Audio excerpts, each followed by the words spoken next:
Nós estamos num momento muito delicado da história do nosso país. Talvez não haja em nossa história um momento tão preocupante como esse aqui. Nós temos visto, nos últimos anos, o país mergulhando numa crise moral. É uma crise financeira, é uma crise política, mas antes de qualquer coisa, ela é uma crise moral. Você que fez o módulo História da Igreja comigo, você já tem mais fundamento e mais discernimento, porque eu te trouxe informações das raízes da maioria dos partidos de esquerda. Eu não consigo entender líderes evangélicos que se dizem marxistas ou socialistas. Por quê? Eu já contei essa história aqui inúmeras vezes. Eu sou descendente de russos e polacos que fugiram da Revolução Comunista em 1917. O meu avô chegou aqui no Brasil 2 anos antes. Meu bisavô, já crente, correu de lá. Por quê? Porque essa revolução, ela implantou o comunismo em muitas nações, como Polônia, como Ucrânia, como Romênia, entre muitas outras, e simplesmente eliminou, extirpou, extinguiu as religiões onde quer que essas nações estejam sendo dominadas. Eles prenderam pastores e eles mandaram pastores para Sibéria para morrer de frio, para serem torturados e morrerem congelados. O bloco da União Soviética, ele mergulhou numa densa treva espiritual, numa densa escuridão espiritual por 70 anos. Você chega na Rússia hoje e tenta pregar o evangelho, as pessoas não têm ideia nem de que seja Jesus. E essa filosofia é a filosofia que move todos os partidos de esquerda. Os ideais desses partidos são os mesmos ideais de Karl Marx, são os mesmos ideais de Engels. Na loucura das suas ideias revolucionárias, eles começaram a pregar e a ensinar que a desigualdade social que eles deveriam combater começa na família.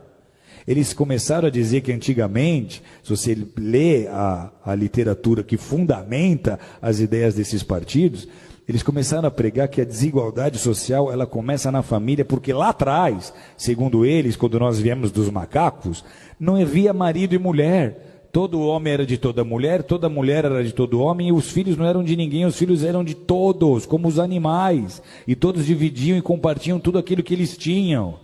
E aí alguns mais espertos resolveram plantar em maior quantidade, ter um gado em maior quantidade para ter uma maior provisão, e para isso eles precisavam de gente trabalhando, e aí eles começaram a tomar mulheres para eles, gerar filhos para colocar como escravo no trabalho. Então eles dizem, a família é a culpada da desigualdade social, e essa é, queira você acreditar nisso ou não, a raiz que movimenta tantas ideias e tantos projetos de lei que tentam sendo aprovados, tentam se aprovar no Brasil, com a intenção de destruir a família tradicional, de destruir a família modelo judaico-cristã.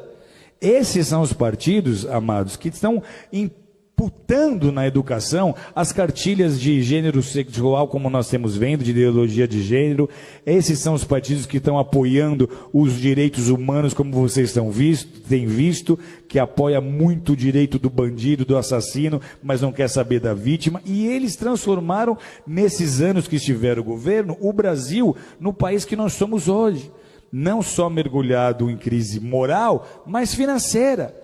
E por que é importante nós nos posicionarmos agora? Porque de tudo que você já viu, que já veio à tona do que eles fizeram nesses 13 anos, que só comprovou um desgoverno. Porque o compromisso desse bloco não é com a nação brasileira. Eles nem usam a bandeira do Brasil, eles usam bandeiras vermelhas. Por quê? Porque lá em 81, o nosso ex-presidente Lula se juntou com Fidel Castro, eles formaram o Foro de São Paulo.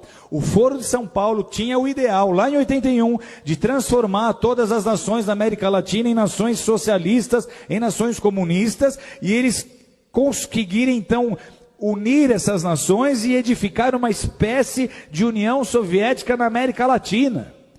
Parecia uma ideia utópica, só que olha a que ponto eles chegaram. Então, para esses grupos e para essas lideranças, o objetivo é transformar o Brasil em parte de um Estado maior, essa América Latina comunista. Eles querem que em todas as nações da nossa América do Sul, da nossa América Central, ocorra o que está acontecendo hoje na Venezuela. E esse seria o caminho se nós não tivéssemos vivido as interrupções que nós vivemos. Por que é um desgoverno? Porque os nossos presidentes passados não governaram com o interesse de beneficiar o Brasil, mas eles usaram dos nossos próprios recursos para construir porto em Cuba, para ajudar países na Bolívia, para ajudar países que têm a mesma mentalidade que eles. Então, se nós permitirmos que um partido qualquer de esquerda, com essa mente e com esse coração, suba ao poder mais uma vez, o Brasil não vai resistir. Vocês estão entendendo o que eu estou dizendo? O Brasil não vai aguentar. Financeiramente vira caos. Vira caos, porque a economia para estar ativa, ela depende de investimento externo. Os investidores não vão botar dinheiro num país em que eles não têm confiança, ok? Então, se sobe um líder de um partido desses e ele tenta botar um bom ministro da Fazenda para tentar convencer os investidores de que tudo vai dar certo, isso não vai funcionar. Vocês estão entendendo ou não? Então, vira caos. A grande preocupação qual é? Se esse governo agora, essas eleições agora, sobe um partido como esse, a crise que nós estamos vivendo, ela é tão séria que a gente teme de verdade até uma revolução. Porque vai ser muito fácil as pessoas do centro, oeste, sul e sudeste não aceitarem esse governo. Vai ser muito fácil nós começarmos a ver manifestações políticas sérias. Vai ser muito fácil a população começar a exigir uma intervenção militar. Uma intervenção militar era um assunto nem cogitado em rodas de bar há 2, 3 anos atrás, mas hoje está se tornando um assunto em pauta, porque se nada acontecer, amados, alguém aqui conhece alguém que morou na Venezuela, que veio da Venezuela? A Venezuela, até muito pouco tempo atrás, era um país próspero. Eles têm petróleo. Sabe o que falta hoje na Venezuela? Falta papel higiênico. Sabe o que aconteceu há 4 anos atrás? Eu estou numa sauna, no Vale Nevado, conversando com um venezuelano que tinha ido esquiar. E ele conta, a Venezuela está faltando papel higiênico. Isso há 4, 5 anos atrás. E eu falo, mas como é que começou isso? Ele fala, começou como está acontecendo com o Brasil. Começou trazendo médicos de Cuba. Então, tudo que eles fizeram na Venezuela, eles iam tentar fazer no Brasil.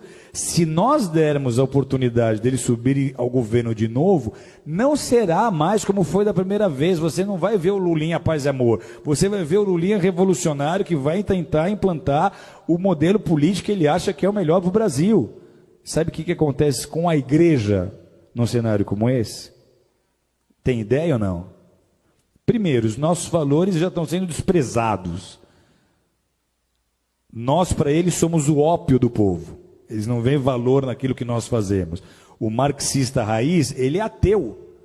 O evangelho para ele não significa nada. Ok? Então, para a igreja, esse é o pior cenário possível. Deus está no controle, sempre esteve e sempre estará. Mas a gente transforma uma nação com oração e com consciência na hora de votar.